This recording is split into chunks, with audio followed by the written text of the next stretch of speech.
కొణిదెల పవన్ కళ్యాణ్ అమ్మ కడుపున ఆఖరివాడిగా పుట్టిన అందరికీ మంచి చేయాలి, మేలు జరగాలి అనే విషయంలో ముందువాడుగా ఉంటాడు.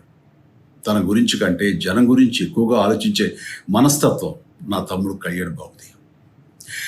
ఎవరైనా అధికారంలోకి వచ్చాక ప్రజలకు ఏదైనా చేయాలనుకుంటారు.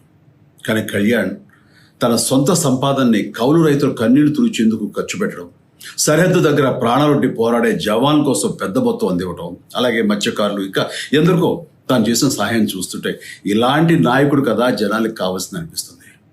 ఒక రకంగా చెప్పాలంటే సినిమాలోకి తను బలవంతంగా వచ్చాడు, రాజకీయాల్లో మాత్రం ఇష్టంతోనే వచ్చాడు.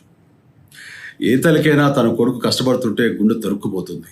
అలాగే ఏ అన్నకైనా తన తమ్ముడు అనవసరంగా మాటలు పడుతుంటే బాధ వేస్తుంది. అలా బాధపడుతున్న నా తల్లికి ఈ అన్నయ్యగా ఒక మాట చెప్పాను. నీ కొడుకు ఎంతోమంది తల్లుల కోసం, వాళ్ళ బిడ్డల భవిష్యత్తు కోసం చేసే యుద్ధం అమ్మా ఇది.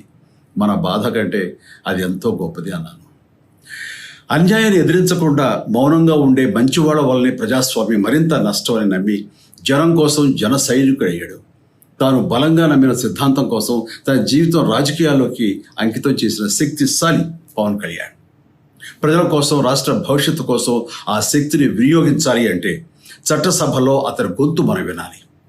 జనమే జయను నమ్మే జనసేనాని ఏమి చేయగలడో చూడాలంటే మీరు పిఠాపురం ప్రజలు కళ్యాణ్ని గెలిపించాలి. మీకు సేవకుడుగా, సైనికుడుగా అండగా నిలబడతాడు. మీకోసం ఏమైనా సరే కలబడతాడు, మీ కళ నిజం చేస్తాడు. పిఠాపురం వాస్తవ్యులకు మీ చిరంజీవి విన్నపం, గాజు గ్లాసు గుర్తుకి మీ ఓటు వేసి పవన్ కళ్యాణ్ని గెలిపించండి. జై హింద్.